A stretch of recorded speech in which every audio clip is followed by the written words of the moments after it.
Now, children, seeing Alonso praise the show that he just saw, Prospero says, praise in departing. Now, this speech is set aside, meaning Prospero is talking to himself. It is a soliloquy. So, Prospero says, praise in departing means it would be better if he keeps back his praises till the time of his departure from this island. All right? He need not praise now. He may keep back his praises till the time for their departure from this island comes.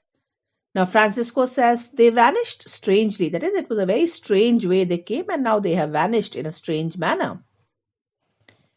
Sebastian says, no matter since they have left their viands behind, for we have stomachs. Now, Sebastian says it doesn't matter whether they have disappeared or not. What actually matters is that they have left their viands, that is, their food, behind. And they have got stomach. Stomach means they are hungry, they've got appetite. Will it please you taste what is here? What means the meal that is served before them. So he says it doesn't matter whether they have disappeared or not. What matters is they have left their food behind and they are all hungry. They have appetite, they have stomachs. So he is asking if they would please to taste the meal that is placed before them. Alonso initially says, not I, that is, he would not do it. Gonzalo says, faith, sir, you need not fear. When we were boys, who would believe that there were mountaineers, dew-lapped like bulls, whose throat had hanging at them wallets of flesh? Now here, Gonzalo tries to tell Alonso that he need not fear this banquet presented before them. Because now on this island, every weird thing is happening to them. Everything that is unbelievable seems to be coming true in front of them.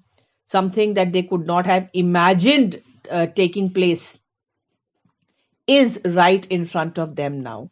So he says, when they were young, when they were boys, could they have ever believed that there were mountaineers? Mountaineers refers to the race of people who dwell in the mountains, who live in the mountains, who inhabit in the mountains. Dew-lapped like bulls, whose throats had hanging at them wallets of flesh. Now he says that as boys they had heard stories about mountaineers who had flesh or who had folds of loose skin hanging from their necks, as you see on the neck of a bull.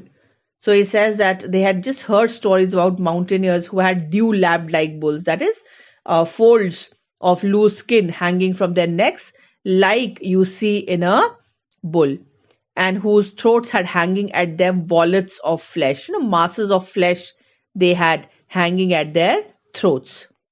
Or that there were such men whose heads stood in their breast. Now, head stood in their breast is now the neck separates, our head and our chest. So he says that would they have believed stories that they heard as boys about there being men who had absolutely no neck? Their heads seemed to be sticking into their breast, into their chest. So he says that, but now everything appears to be absolutely believable to them. Which now we find every putter out of 5 for 1 will bring us good warrant of. Now, children, this putter out of 5 for 1, now this is a mode of betting. All right, now you would have heard people, bet. People bet, say, on horses. So the bet is 5 to 1. That is, if, you win, it is 5 to 1. That means for each 1 rupee invested, you will earn 5 rupees if that particular horse wins. So earlier what happened was, when these travelers, these sailors would go on voyages, so there was a very faint chance of their returning, almost a 50% chance, because in those days the voyages used to be very dangerous. Now you would have read about travelers, who sailed for years on end before they could discover land. So when these sailors went on voyages, it was a very 50% kind of a chance that they would ever return alive, because there was such a lot of perils at sea, so many difficulties that they had to face at sea. So before these sailors would set sail, what they did was everything that they own, right from their property to their money and everything, they would give it away to people. All right. But then there was a catch there. They would not give it for free. It was like there would be a 50% chance that they would never return. So whatever they possess, their land, property, house, whatever, they would give it away to people. But there was a catch there that if they returned alive, the other person would have to give them twice, thrice, four times, five times, depending on what they have bet. So these travelers who were going abroad, aboard, they would put out some money for which they were to receive three, four, five times the amount if they returned safely. That is for every shilling a money shilling that a man put down, he would receive five times in return. And if he did not return, the person holding the money might retain it. So that was the catch, and people would take it. So because if the sailor doesn't return, they're getting all that money, all that belonging for free. But in case he did return, they had to return the money or the possession five times over.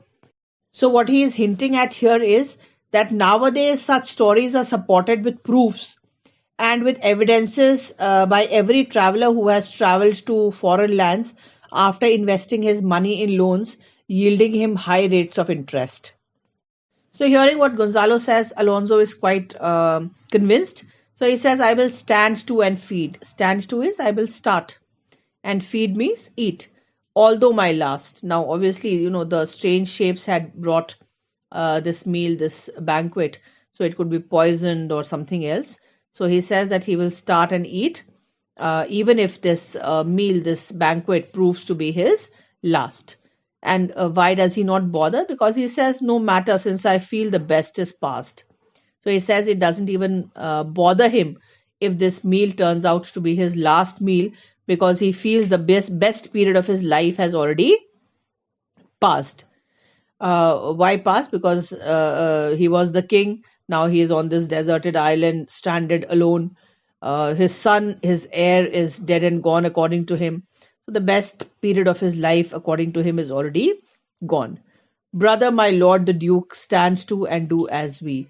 So he addresses his brother, that is Sebastian, my lord, referring to Antonio, the duke, and everybody else. He says that they must start the meal as he was doing himself.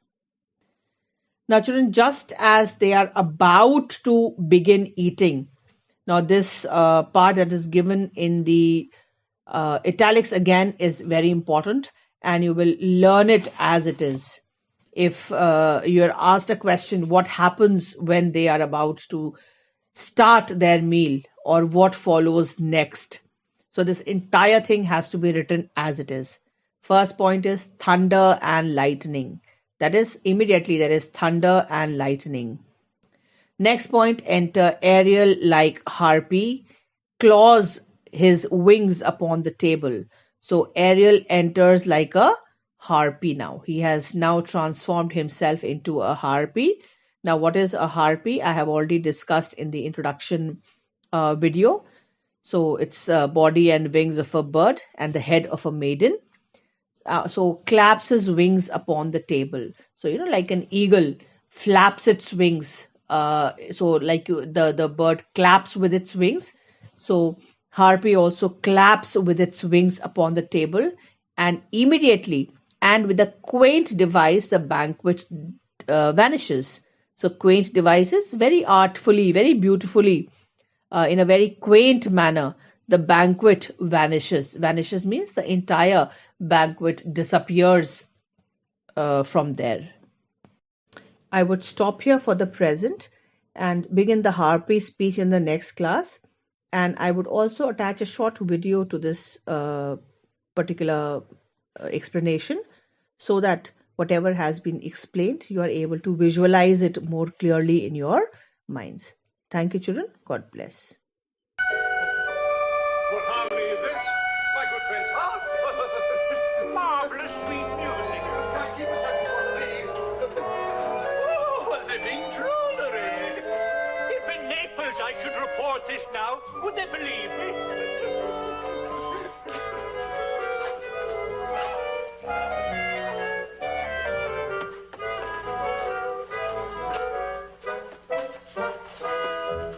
If I should say, I saw such islanders, for certes these are people of the island, who though they're of monstrous shape, yet note their manners are more gentle kind than of our human generation you shall find many, nay, almost any. But they vanished strangely.